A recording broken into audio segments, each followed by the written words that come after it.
Hi guys, it's Dave here from Roos, and I have Kerry King from, we all know, some massive kind of things, but doing the solo thing this time. Really excited to see it and hear it. Love the new album. It's fun, man. We're having a lot of fun. Kids are catching on to it.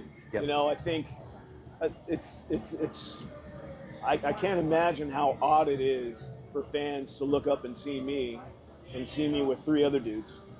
You know, so I think the excitement of the first song kicks in.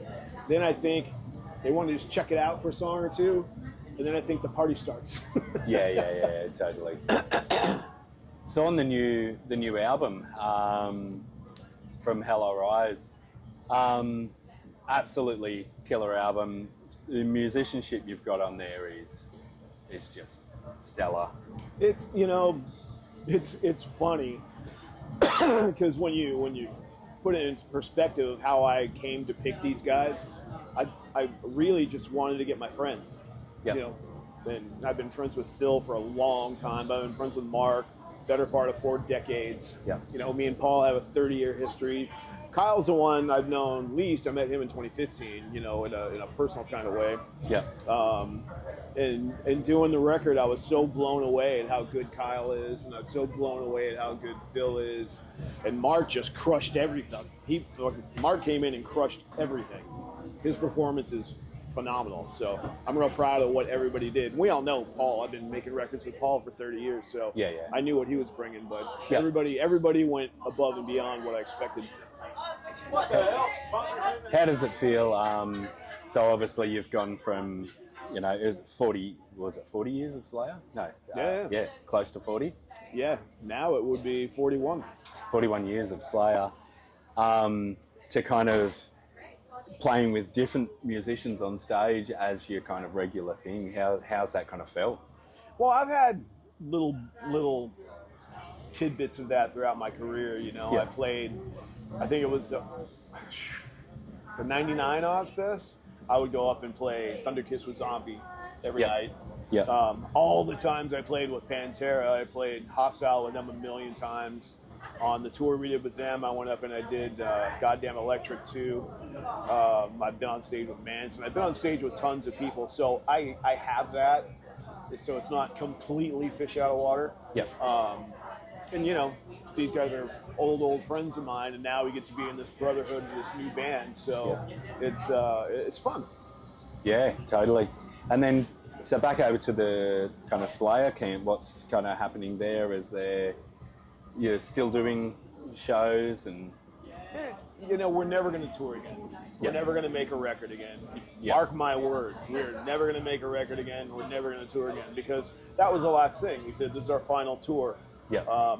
It took 5 years for us to come and say, hey, here's a couple shows, 5-year anniversary. You know, I think it's really cool for, you know, a lot of fans are into it. There's going to be haters that say, oh, they retired. Yeah, whatever. Yeah. You know, this is all about celebration. Say a kid was 10 years old when we retired. Now he's 15, 16, you know? Yeah. First opportunity to see us. I think that's important. Of course. Especially building on the whole, you know, metal and where metal's come from. Obviously, you've been there since the kind of the real early days of it as well. So to bring that to, as you say, to these young kids that are now, like, they want to see that, you know? Yeah, sure. And the announcement timing was not my favorite, but, you know, my band was doing its thing.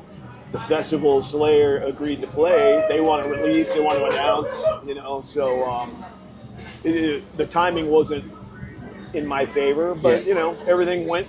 Yeah. Here we are in Australia kicking ass. So. Yeah. I can't wait to see the new lineup, the new lineup, I guess, be a whole new thing. I'd like to go over to, we actually share a friend, an Australian guy. I've been friends with Kane since we were kids as well, so we share a friend. But so I want to go over to Reptiles, which is how you met him as well. You've got a massive love for Reptiles, don't you? Yeah, I don't have it anymore. I moved to New York City 3 years ago, last month. And I didn't take anything with me. You know, it's too expensive to move. It's too expensive to house. in New York City, so I just cut ties with that completely. But I'm still interested in seeing cool stuff. Yeah. So you still kind of try and make time to go to the reptile park? Dude, I didn't have any time on this. We got here the flight day. We played 2 days. We had the day off. We played 3 days in a row. We fly home. Yeah. It's nothing. Usually there's a day off between everything, but not this trip. Yeah. Yeah, it's just a whirlwind kind Big of trip. Yeah. So you've been to Australia a fair few times now, haven't you? Like numerous times. What's your kind of favourite parts of Australia? And Well, I've been here a lot of times, yeah, but I mean, I've really only been to 5 cities. yeah, Brisbane, Sydney, Melbourne, Adelaide, Perth. Yeah. I think that's it. You know, we did some suburbs. I remember we played Wollongong 1 year. oh, really? I remember it because of the odd name. Yeah. But yeah, I've only been Yeah. to Well, those I'm 5 surprised cities. you played at Wollongong, to be honest. I think probably Melbourne's my favorite, but I love Sydney as well. Yeah. And I've been to those 2 the most, so I know more about them. Yeah, for sure. So heading back to some of the kind of older times, you know, you kind of started through the 80s. How does it kind of differ to now? Obviously, the music industry is totally different now to what it was. You got some kind of upsides for back then as well as now. I was describing this project as feeling very similar to when Slayer came out, because I mean, then I was 19 years old, so everything we were doing was new to me. You know, traveling. You know, I didn't do a lot of stuff before that, but then, you know, we got thrust upon the world, and the world got thrust right back at us. Yeah. So, you know, it was all new experiences. But what I found with this band is the excitement that I have and the intensity that we all bring when we play on stage. It reminds me of the beginning of Slayer, because it's exciting.